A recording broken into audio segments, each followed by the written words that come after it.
ሰዎች ቀኑን ሙሉ ደብሯቸው ዝለው ደክመው የሚውሉት ትልቁ ጉዳይ አልጋቸው ውስጥ ነው የሚጀምረው። አልጋቸው ውስጥ በተረበሸ ሐሳብ፣ በተደበላለቀ ሐሳብ፣ በአሉታዊ ሐሳብ ይጀምሩታል ቀናቸው። አሁን ወደ አይምሮአችን የምናስገባው የመጀመሪያው ሐሳብ መጀመሪያ ሰው አልጋ ውስጥ ሆኖ የሚያስበው ሐሳብ አልጋው እኮ አልወረደ። ለምሳሌ አንዳንዱ ሰው ገና ከእንቅልፉ እንደነቃ ደግሞ ነጋ ይላል። ደግሞ ነጋ፣ ደግሞውን ነጋ። ደግሞ ዛሬ ቀኑ ሙሉ አጨናናቂ ቀን ነው፣ ዛሬ ቀኑ ሲያደክም ብሎ ይጀምራል። ያለቀ በቃ። እና ቀናችን ደግሞ ነጋ፣ ደግሞ ነጋ ብለ ከጀመርከው በቃ አይምሮ ምን ነው የሚረዳው? ከቁጥጥር ውጪ ነው ያ ቀን ላንተ። ቀኑ አድካሚ ነው ካለ በቃ ሲያሰለች ሲያደክም እንደሚውል ነው የሚረዳው። አንደኛ ቀኑ አስቀያሚ እንደሆነ፣ ቀኑ ደባሪ እንደሆነ፣ ቀኑ አሰልቺ እንደሆነ፣ ቀኑ በጣም በብዙ እንትኖች ማያምሩ ጉዳዮች እንደተሞላ ይነግረዋል ማለት ነው ሰውየው። ስለዚህ አንሶላ ውስጥ ነው ማሰብ የሚጀምረው። ስለዚህ ወዲያው የጭንቀት ስሜት ይመጣል ማለት ነው። ትክክል ነው፣ ሲግናሉ ያ ነው። ስለዚህ ኮርቲሶል፣ እነዚህ የጭንቀት ሆርሞኖች ከፍ ይላሉ ገና አንሶላ ውስጥ ሆነ ነው። ወዲያው የልባችን መስክ ይዳከማል፣ እዛው ኤሌክትሮማግኔቲክ ፊልዱ በቃ። ስለዚህ ለመጨነቅ በሩ ይከፈታል። በቃ ቀኑ ሙሉ በቃ አስጨናቂ ቀን ነው ሲከብ የሚውለው። ስለዚህ ንዝረት ዝቅ ይላል፣ ኃይል ዝቅ ይላል፣ ንዝረት ዝቅ ይላል፣ ምስጋና ይሞታል። ትልቁ የሰው ልጅ ጸጋ ማመስገን ነው። ምንም ነገር ቢሆን ማመስገን መቻል አለብህ፣ እንደ ኢዮብ ማለት ነው። ሁሉም ነገር ምስጋና እና ምስጋና አግዶ በማጉረምረም በማኩተምተም ቀን ተጀመረ ማለት ነው። አምላክ ደግሞ የሚጠላው አጉረምራሚ ሰው፣ አኩተምታሚ ሰው በጣም መጥፎ ሰው ነው። አማራሪ ሰው በጣም እስራኤሎች ለምሳሌ 40 ቀን ጉዞ 40 ዓመት ፈጀባቸው የሚሉት በማጉረምረም በማኩተምተም ላይ የተመሰረተ ያለማመስገን። ሙሴ እንኳን ድንጋዩን መጥቶ ነው ውሃና አመስግኖ ነው የሚሰጣቸው። አንድ ቀን ሳያመሰግን ድንጋዩን መታና ጠጧል። አትገባም፣ ምድረ ርስት አትገባም ተባለ። ለምን? ስላላመሰገንክ ነው።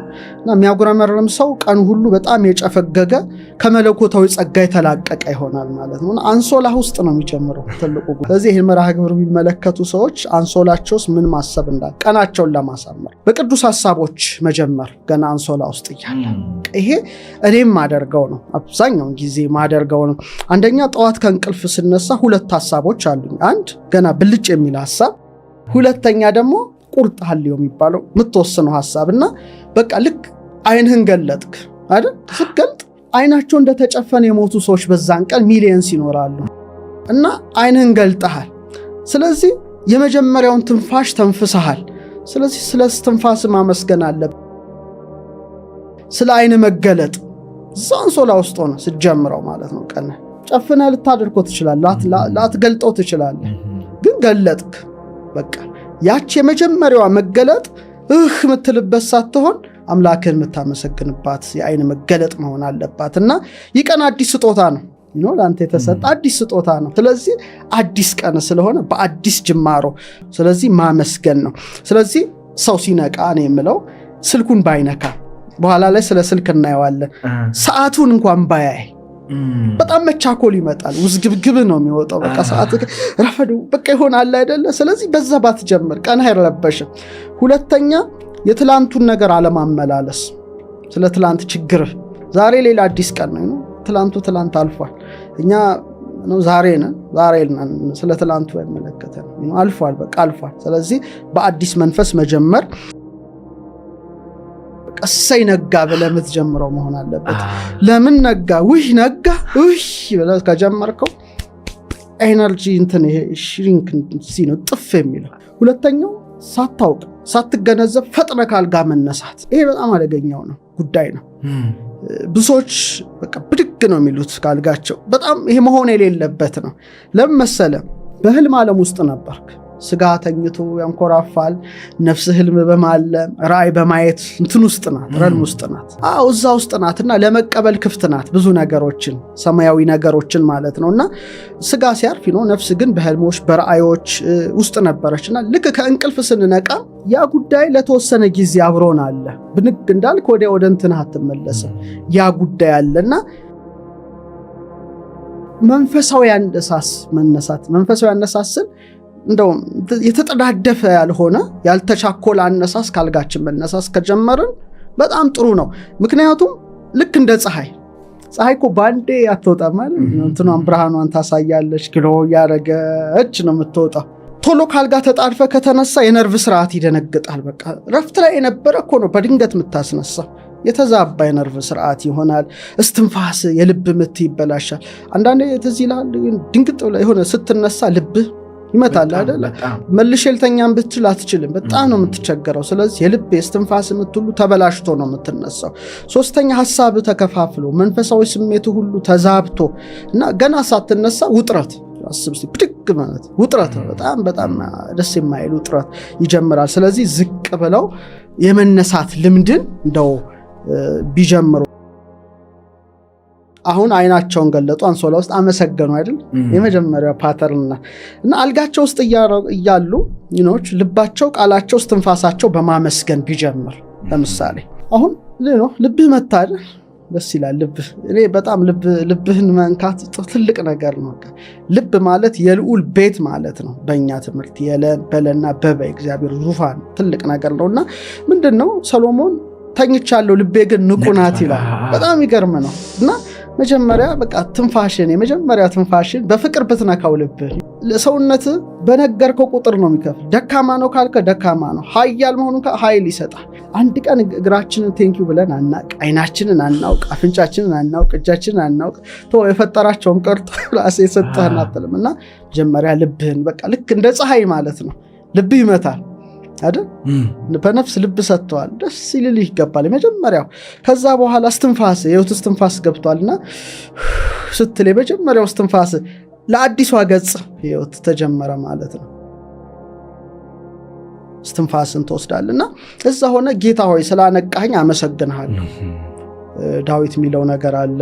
አንሰ ሰከብኩ ሆኖምኩ እኔ ተኛው አንቀላፋው ወተንሳይኩ ተኛው ማለት እስመ እግዚአብሔር አንቃህን እግዚአብሔር አንቅቶኛልና ነቃው ነው።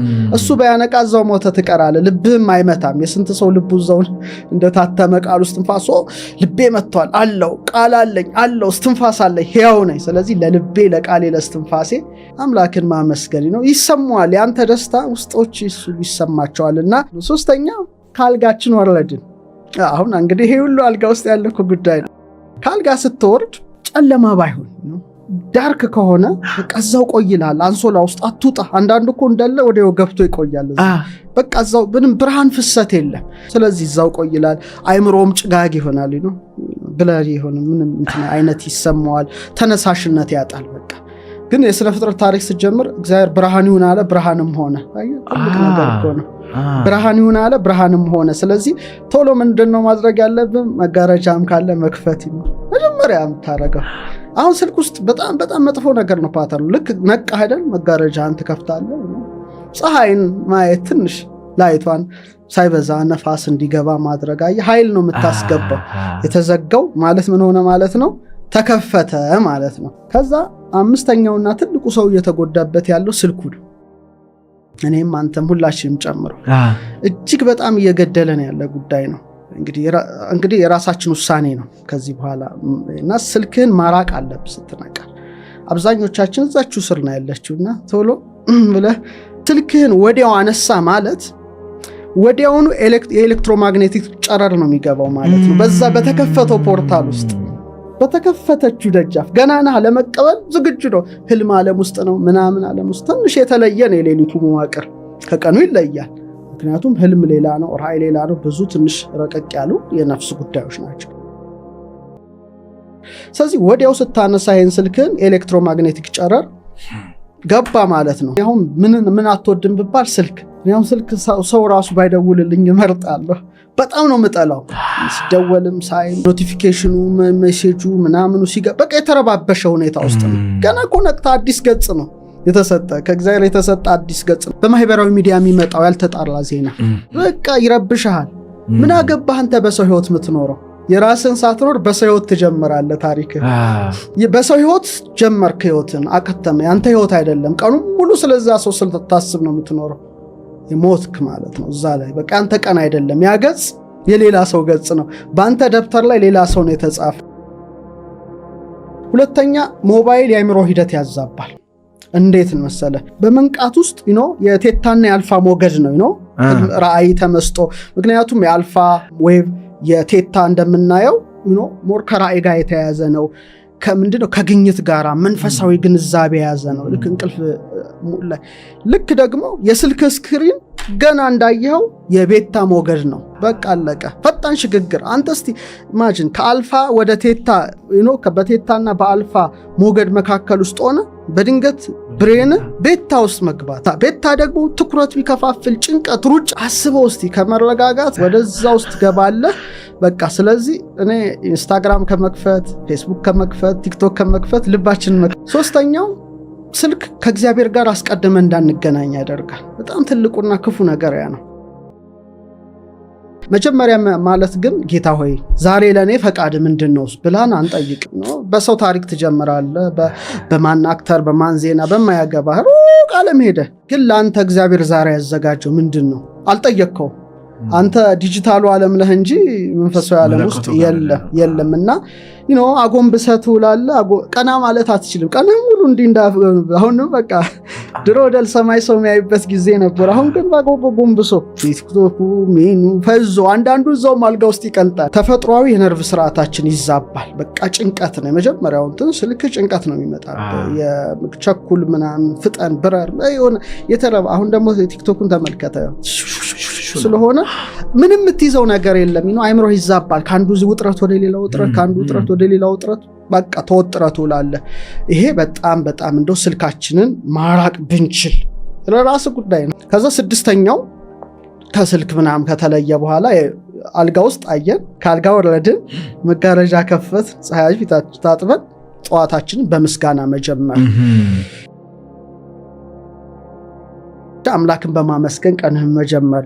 ለምሳሌ ባል ሚስት ልጆች ካሉ ምንድነው ጠዋት ወደ ምግብ የሚሄዱት አምላካቸውን ሰብሰብ ብለው ባል ሚስት ልጆች እንዲህ የጸሎት ቤት ሁሉም የራሱ አንድ የጸሎት ቤት ሊኖረው ይገባል። ሰብሰብ ብለው በሰላም ስላሳደራቸው አምላካቸውን በምስጋና ማድረግ። ውሃ ቅርበው ወደ ምግብ ከመገባት ብለው ጠጥተው በቃ የሆነ ኃይል ሞልቶ ነው የምትወጣው። ስለዚህ በምስጋና መጀመር። እውነት ለመናገር ብዙዎቻችን ስልኩ ነው የሚቀድመው። በጣም በልጧል። ሁለተኛው ጌታ ሆኗል ማለት ነው። ሰው ለገንዘብና ለገንዘብና አሁን ይሄኛው ተለውጦ የዲጂታሉ ጌታ ሆኗል በጣም። እና ጠዋታችንን በምስጋና አለመጀመር ቀናችን የተረበሸ ነው የሚያደርገው። በጣም የተረበሸ ያደርጓልና ጊዜም ባርከው። አሁን አንዳንድ ሰዎች ወይኔ ጊዜ ያጠረብኝ የሚሉ ሰማው። እንዴት ጊዜ ያጥራል? በጣም የተትረፈረፈ እኮ ጊዜ ነው ያለን። በጣም በጣም በጣም እና አንዳንድ ሰው እንዴት 30 መጽሐፍ ትጻፍ ካለ በቃ የኔ ጊዜና የሱ ጊዜ አንድ አይደለም። የሱ 24 ሰዓት እና የኔ 24 ሰዓት አንድ አይደለም። ለምን ጠዋት ስትነሳ አልፋ እግዚአብሔር ሆይ ጊዜን ባርከው ብዬ ነው መጀመሪያ ያለብኝ። በቃ ጊዜን ባርከው፣ አካባቢን ባርከው፣ ማገኛቸውን ወዳጆችን ሁሉ ባርካቸው፣ ምወጣበት ምገባበት ሁሉ ባንተ ሰላም፣ ባንተ ብርሃን፣ ባንተ ፍቅር ብቻ የተመላ ይሁን ብለህ ትወጣለህ። ይባርከዋል አምላክ። አንኳኩ ይከፈትላቸዋል። ስልካቸው አይሁን ጌታቸው። መጀመሪያው ጌታቸው እግዚአብሔር መሆን አለበት። አለያ ግን ሁሉም የዘራውን ነው የሚያጭደው ነው። ሰባተኛ በጣም ጮክ በማለትና በሚረብሽ ድምፅ ቀንህን አለመጀመር። መጀመሪያ የምንሰማው ነገር ነው የአእምሮ ሞገዳችን የሚረዳው። መጀመሪያ የምንሰማው የስሜት መስካችን ይሄ ባዮማግኔቲክ ዙሪያችን ያለው ፊልዱ ይሄ ሁሉ ቀናችንን ሊያሳምርም ቀናችንን ሊያጠፋ ይችላል። ይሄ በጣም ወሳኝ ነገር። ለምሳሌ ከፍተኛ ጩኸት ያለው ሙዚቃ አሁን በጠዋት ብትጀምር አለቀል ቀን ሁሉ ተበጥብጦ ነው። እና አንዳንዴ ይገርመኛል ጮክ ያለ ነገር ጠዋት ላይ ከፍተው ሰዎች ስሰማ እንዴት አይነት ምክንያቱም አያውቁትም እነሱ። ኢቭን ውሃ ላይ ራሱ ከፍተኛ ሙዚቃ ብከፍትለትና የሆነ ጩኸት ብከፍትለትና ክሪስታሉን ብታዩ በጣም የተበታተነና አስቀያሚ የሆነ ቅርጽ ነው የሚሰጠው። አስብ እንግዲህ ለውሃው እንኳን አንተ 7% ውሃ ነህ እና በጣም ውጥረት የተመላበትን መረጃ መስማት አይገባህም ጠዋት ላይ ይሆናል። ስለዚህ በምትኩ ሰዎች ለስላሳ ነገር ቢጠቀሙ፣ ለስላሳ ድምፅ ጩኸት ሳይሆን ጠዋት ሲነሱ ነው። ለምሳሌ ክላሲካል ነገሮች መንፈሳዊ ከሆነ በገና ክራር፣ ዋሽንት ደስ ይላል። ጠዋትህ የነፋስ ድምፅ የውሃ ድምፅ ያረጋጋልና ጠዋትህን በዛ በተረጋጋ ከጸሎት በኋላ ቁርስህን ጠበልህን ጠጥተህ ቁርስህን ቀለል ያለ ነገር ስትመገብ በዛ ብትጀምረው። እስካሁን ሞባይል መንካት አያስፈልግ። ሌላው 8ኛው የመጨረሻው ግጭት ውስጥ አለመግባት። ሐሜት መፈተሽ ከጀመርክ ጠዋት ሶሻል ሚዲያ ላይ ሐሜት፣ ስድብ ከጀመርክ አለቀልህ። ስድብ ከጀመርክ ትርምስ ነው በቃ። ቀን ሙሉ ተተራምሶ መስሪያ ቤትን አተራምሰ፣ ጓደኞችን አተራምሰ። እንደው አንዳንድ ሰው ጭንቀቱን ይዞ እዛው ቤት ውስጥ ቢቀመጥ ምን አገባኝ? በሱ መተራመስ አንተን አተራምሰው ይውላልና በጣም በጣም ከባዱ ነገር እሱ ነው። ስለዚህ የዘገየ ምላሽ ጠዋት ብንሰጥ፣ ሜሴጅ መጣልህ አይደል? መጥፎ ነገር ምላሽ ወር አንድ ሰው በጽሁፍ የሆነ ስድብ ሰደበና በቃ ለውስጥ ሰላምን መምረጥህን ምላሽን ምሰጥ በፍቅር እንጂ በስሜታዊነት እንዳይደለ ለውስጥ ነገረው። በቃ አትመልስለት፣ ለውስጥ ነገረው። ጓደኛ አድርገው ውስጥህን ማለት ነው። ለዚህ እንትን አልሰጥም መልስ፣ እኔ የፍቅር የሰላም እንጂ እንደዚህ አይነት ሰው አይደለሁም ብለህ ለራስህ ካነገርከው ያ መብከንከን ይቆማል እዛችሁ ሞመንት ላይ። ሌላው ደግሞ ከመናገር በፊት መጸለይ። አሁን ሚስት ለምሳሌ ብትኖር የሆነ ነገር ብትናገር ወይ ጎረቤት ክፉ ነገር ከመመለስ በፊት ይሄ ውጥረቱ እንዲገባ አለመፍቀድ። ስለዚህ በመጀመሪያው ውስጥ እንደው ክፉ ወሬዎችን ማስወገድ፣ ልባችንን በጣም ጥሩ ማድረግ። ስለዚህ የልብ መስካችን ጠንካራ ከሆነ ቀናችን ሙሉ ጠንካራ ነው። በቃ ባትሪ ፉል ሆኗል ማለት ነው። ቀን ይሄ ኤሌክትሮማግኔቲክ ፊልድ ግን እንትን ካለ ውጥረት ከሆነ ተወጥረቱ ውላለህ። ፍቅር ከሆነ ሃርመኒ ከሆነ ዙሪያ ገባ ስትገባ ስትወጣ ያ ይሆናል። በመጨረሻ ወጥተህ ፀሐይን መሞቅ በጣም ትልቅ ነገር ነው። ቢሞክሩት እኮ በጣም ትንሽ ደቂቃ 5 ሚኒትስ ምናምን እኮ የምታደርጋት ነገር ናት እኮ። ስሜት ይሻሻላል፣ የመንፈስ ጭንቀት ይርቃል፣ እንቅልፍ ውደት ይስተካከላል። የቫይታሚን ዲ ደግሞ ለአጥንትም ጥሩ ይሆናል። ከዛ በኋላ ማትፈረከስ ነህ አንተ፣ ጽኑ ነህ፣ ብርቱ ነህ። ምንም አይነት ነገር ቢመጣ ምንም አትሆነ። ስለዚህ ሰው ይሄ እያንዳንዱ ሰው ማድረግ የሚችለው ነው። ቀኑን ባትሪ ፉል ሆኖ ቢወጣ ነው። ስለማይሆን ነው ቀኑ ሁሉ የተረበሸ፣ እሱም ረብሾ ሰውንም ረብሾ በቃ ደክሞ ያደክመሃል፣ ዝሎ ያዝልሃል። በቃ አንተን እንትን በቃ። ስለዚህ ትንሽ ነገር ያድርግ ሊለወጥ ነው ማለት